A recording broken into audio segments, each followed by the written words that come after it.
नमस्कार, दोपहर समाचार में आपका स्वागत है। मैं हूं अच्युत अभिषेक। सबसे पहले एक नजर मुख्य समाचारों पर।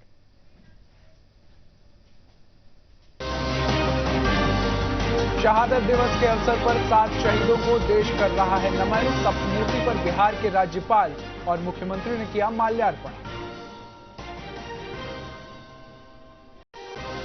हर घर तिरंगा अभियान के तहत गया में भारतीय डाक विभाग द्वारा ऑफलाइन और ऑनलाइन माध्यम से की जा रही है तिरंगे की बिक्री। सरकार आपके द्वार कार्यक्रम के तहत मंत्री लेसी सिंह के नेतृत्व में किया गया समाधान शिविर का आयोजन।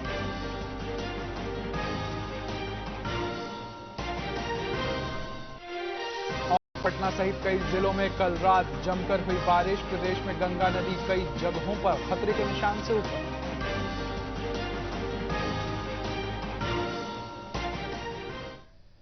अब समाचार विस्तार से। आज ही के दिन 1942 को पटना में सचिवालय पर तिरंगा फहराने के दौरान फिरंगी हुकूमत की गोलियों से 7 छात्र शहीद हो गए थे। शहादत दिवस के अवसर पर राष्ट्र उन्हें याद कर रहा है। अगस्त क्रांति के दौरान 11 अगस्त को दोपहर 2 बजे पटना सचिवालय पर झंडा फहराने निकले लोगों में से जिलाधिकारी WG ऑर्थर के आदेश पर पुलिस ने गोलियां चलाई, जिसमें वे लोग शहीद हो गए। शहादत दिवस के अवसर पर आज पटना के विधानमंडल स्थित सप्तमूर्ति पर राज्यपाल राजेंद्र विश्वनाथ अर्लेकर और मुख्यमंत्री नीतीश कुमार ने शहीदों की प्रतिमा पर माल्यार्पण किया। अगस्त क्रांति के महानायक और सचिवालय पर तिरंगा फहराने की कोशिश में 7 छात्रों में शहीद औरंगाबाद के जगतपति कुमार की स्मृतियों की उपेक्षा का दंश सभी को साल रहा है। औरंगाबाद जिले स्थित खराठी गांव में उनकी पुश्तैनी हवेली खंडहर में बदल चुकी है। जगतपति कुमार की शहादत पूरे देश और प्रदेश के लिए गौरव की बात है। इनके जीवनी से आम लोगों के अंदर राष्ट्र प्रेम की भावना जागृत होती है। स्थानीय लोगों ने इनके गौरव गाथा को पाठ्य पुस्तकों में शामिल करने की मांग की है। बाबू कॉलेज में पढ़ते थे, आप जानते हैं। उनका स्मारक जो है मूर्ति जो है अधूरा है, हाथ कटा हुआ है। हम लोग चाहते हैं तो उनका पूर्ण रूप से मूर्ति बैठाया जाए। उनका जो मकान जो है वह खंडहर है, उनका मकान बनना चाहिए। हर साल की बात हम लोग तिरंगा यात्रा निकालते हैं, लेकिन दुर्भाग्य की बात है कि हर साल इनके शहादत दिवस पर कोई भी सरकारी कार्यक्रम नहीं होता है। ऐसे तो नियमितः भारत स्वतंत्रता आंदोलन में शहीद हुए शहीदों से कार्यक्रम बिहार सरकार या भारत सरकार को करना चाहिए था। तो हम ये मांग करते हैं कि इनके स्मारक में सौंदर्यीकरण हो, इनके घर में लाइब्रेरी खोला जाए या कुछ ऐसा चीज खोला जाए जिससे आने वाले पीढ़ियां इनके सीख ले सके। मुजफ्फरपुर में अमर शहीद खुदीराम बोस की शहादत दिवस के अवसर पर केंद्रीय कारा में अहले सुबह सलामी दी गई। इस मौके पर प्रमंडल आयुक्त गोपाल मीणा, IG शिवदीप लांडे, जिलाधिकारी सहित कई अधिकारियों ने उनकी प्रतिमा पर माल्यार्पण कर भावभीनी श्रद्धांजलि दी। इस मौके पर संवाददाताओं से बातचीत करते हुए प्रमंडलीय आयुक्त गोपाल मीणा ने कहा कि खुदीराम बोस आज भी युवाओं के लिए प्रेरणा बने हुए हैं। उनकी शहादत को देश आज भी याद कर रहा है।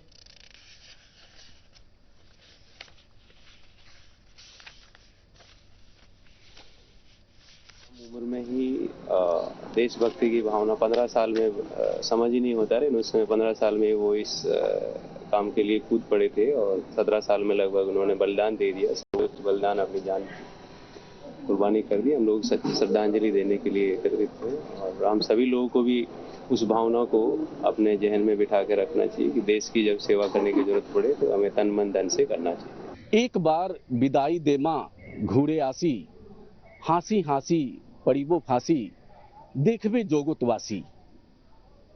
यह शब्द शहीद खुदीराम बोस ने इसी शहीद खुदीराम बोस केंद्रीय कारा में 11 अगस्त 1908 ईस्वी को मात्र 18 वर्ष 18 महीने के उम्र में फांसी को कबूल किया था। इस वीर शहीद के स्वतंत्रता आंदोलन में योगदान को कभी भुलाया नहीं जा सकता है। ऐसे वीर शहीद को हमारा सत सत नमन। मैं मुजफ्फरपुर से संतोष कुमार, DD न्यूज। भागलपुर के कहलगांव में गंगा पर प्रस्तावित विक्रमशिला कटरिया रेल पुल परियोजना को केंद्रीय कैबिनेट से मंजूरी मिल गई है। इस संबंध में जानकारी देते हुए पूर्व मध्य रेलवे के एजीएम अमरेंद्र कुमार ने बताया कि 2.44 किलोमीटर लंबे ब्रिज के साथ यह रेल परियोजना 26.23 किलोमीटर लंबी होगी। इसके निर्माण में 2,549 करोड़ रुपए की लागत आएगी। इस विक्रमशिला कटरिया परियोजना के पूरे हो जाने पर बिहार से झारखंड का आवागमन आसान हो जाएगा। प्रधानमंत्री नरेंद्र मोदी की अगुवाई में केंद्रीय कैबिनेट ने शुक्रवार को देश में 8 बड़ी रेलवे परियोजनाओं को मंजूरी दी है। इनमें विक्रमशिला कटरिया परियोजना भी शामिल है।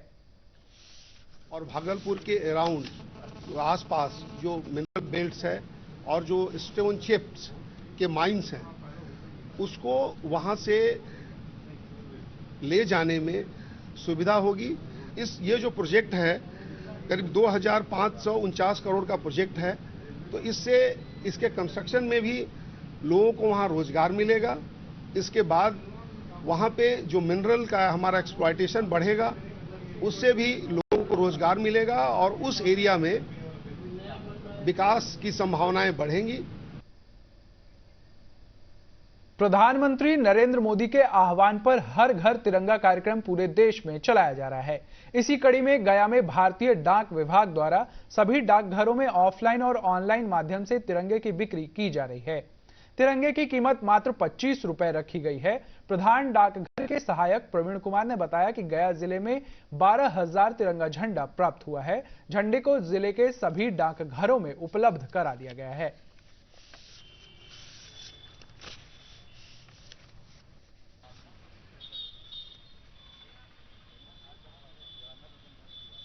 डाक विभाग इसको ऑनलाइन और ऑफलाइन दोनों मोड में बेच रही है।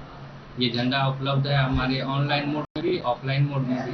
अगर कोई व्यक्ति ऑनलाइन मोड में झंडा ऑर्डर करती है तो वो झंडा बाई डे मतलब दिन भर में वो झंडा उसको ये किया जाता है, डिलीवर कर दिया जाता है। ऑफलाइन आप कभी भी ड्यूटी आवर में आए 10 से 6 में आपको उपलब्ध कराई जाएगी। 25 रुपये प्रति झंडा है अभी उसका रेट। अभी 12,000 झंडे की आपूर्ति हुई है, जिसमें 10,000 झंडे हम लोग और सब पोस्ट ऑफिस में भेज चुके हैं बिक्री हेतु, ताकि हर जगह अवेलेबल हो। और 2,000 झंडा अभी गया में उपलब्ध है। गया में रक्षाबंधन के उपलक्ष्य पर भारतीय डाक विभाग ने शहरी और ग्रामीण क्षेत्रों में आकर्षक लिफाफा उपलब्ध कराया है।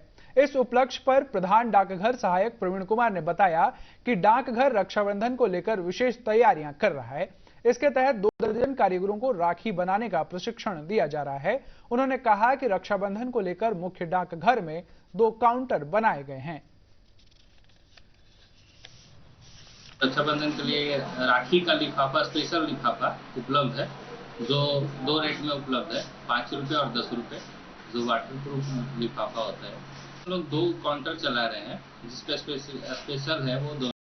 और हमारे जैसे ऐसे तो रक्षाबंधन में ज़्यादातर राखी से ही रिलेटेड ज़्यादा बुक होता है। आज से सोमवार से एक अलग स्पेशल हम लोग का जो अपना पर्सनल रजिस्ट्री होता है, उसके लिए अलग एक काउंटर हम लोग बैक में बनाने वाले हैं। सरकार आपके द्वार कार्यक्रम के तहत बिहार सरकार के खाद्य उपभोक्ता संरक्षण मंत्री लेसी सिंह के नेतृत्व में धमदाहा स्थित संझा घाट में समाधान शिविर का आयोजन किया गया। इस मौके पर जिलाधिकारी कुंदन कुमार, पुलिस अधीक्षक उपेंद्र नाथ वर्मा सहित कई अधिकारी मौजूद रहे। इस अवसर पर मंत्री लेसी सिंह ने कहा कि सरकार शिविर लगाकर लोगों की समस्याओं का समाधान कर रही है।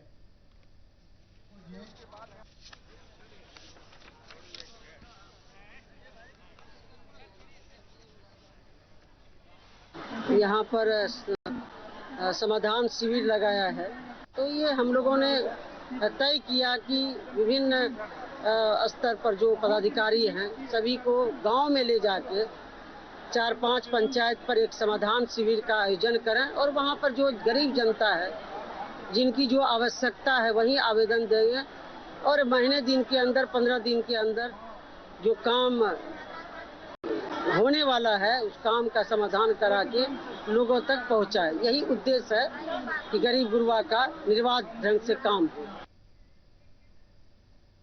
पूर्णिया जिले के जलालगढ़ में हासी रहिका गांव में फाइलेरिया की दवा खाने से 21 लोग बीमार हो गए, जिसमें अधिकांश बच्चे और महिलाएं शामिल हैं। इन सभी को इलाज के लिए जलालगढ़ पीएचसी लाया गया। डॉक्टर के परामर्श के बाद 4 लोगों को जीएमसीएच रेफर कर दिया गया। सदर एसडीएम राकेश रमन ने बताया कि फाइलेरिया की दवाई को खाने के बाद कुछ लोगों में इस तरह की शिकायत होती है, जो आम बात है। इससे घबराने की जरूरत नहीं है, लोग अफवाह में नहीं पड़ें। समय पे हम लोग सचेत हो गए, स्वास्थ्य विभाग एक तुरंत सचेत हो गया, यहाँ के गणमान्य लोग सब भी इसमें लगे। तो 21 लोग यहाँ आए भिन्न भिन्न इलाके से, और अभी भी हम लोग एम्बुलेंस रेडी हालात में रखे हुए हैं, आप देख रहे हैं।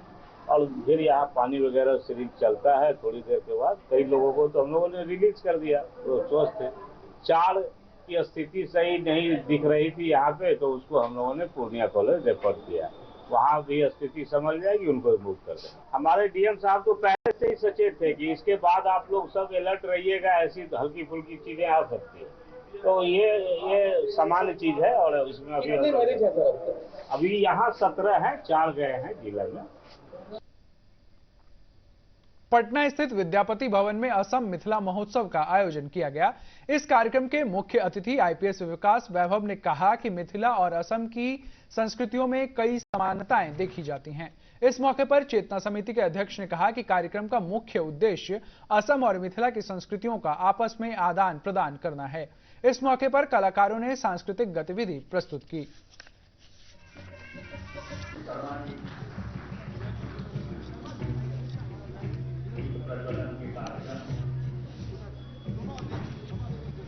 ईश्वर के गुण असीम होते हैं, उसका एक छोटा सा जो अंश होगा उसको भी असीम ही माना जाएगा, क्योंकि असीम को हम खंडित नहीं कर सकते। प्राचीन मिथिला का जो दर्शन था, जो 4 महावाक्य हैं, तत्त्वमसि, अहम ब्रह्मास्मि, ये सभी उसी बात को बताते हैं कि मुझमें भी वही अंश है, आप में भी वही अंश है।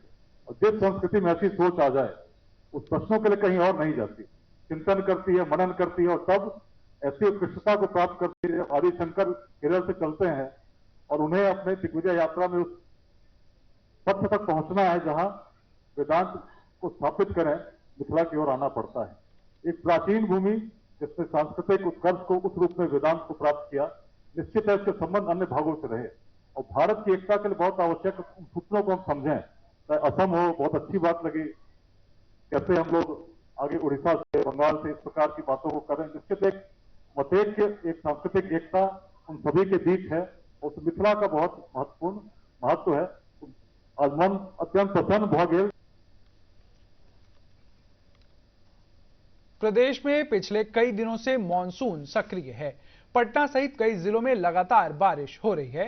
रात हुई बारिश से पटना के कई इलाकों में पानी भर गया है। मौसम विभाग ने आज प्रदेश के 28 जिलों में बारिश का अलर्ट जारी किया है। इसके साथ ही मौसम विभाग ने कुछ शहरों में आकाशीय बिजली गिरने की संभावना जताई है। इधर प्रदेश की कई नदियां उफान पर हैं। पटना, हाथीदह, कहलगांव और बक्सर में गंगा खतरे के निशान के ऊपर बह रही है। बक्सर स्थित रामरेखा घाट में गंगा खतरे के निशान से ऊपर बह रही है। बाढ़ की स्थिति के मद्देनजर जिलाधिकारी अंशुल अग्रवाल ने रामरेखा घाट सहित कई इलाकों का दौरा किया।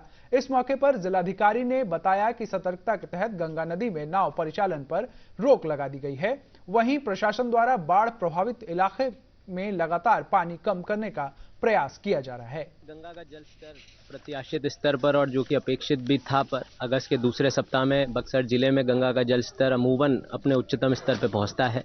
जो वर्तमान में प्रतिवेदित गंगा का जल स्तर है वो 59.49 मीटर के आसपास है, और ये एक अच्छी सुखद बात है कि कल रात से। और अंत में मुख्य समाचार एक बार फिर।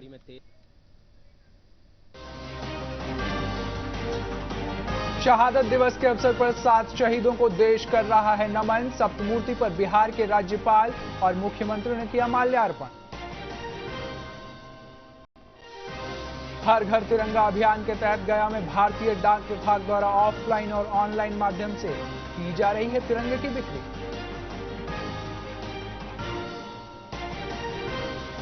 सरकार आपके द्वार कार्यक्रम के तहत मंत्री लेसी सिंह के नेतृत्व में किया गया समाधान शिविर का आयोजन।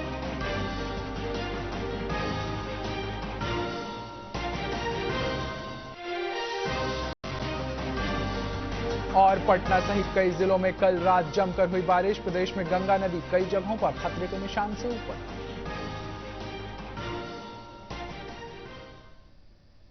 इसके साथ ही प्रादेशिक समाचार का बुलेटिन समाप्त हुआ। नमस्कार।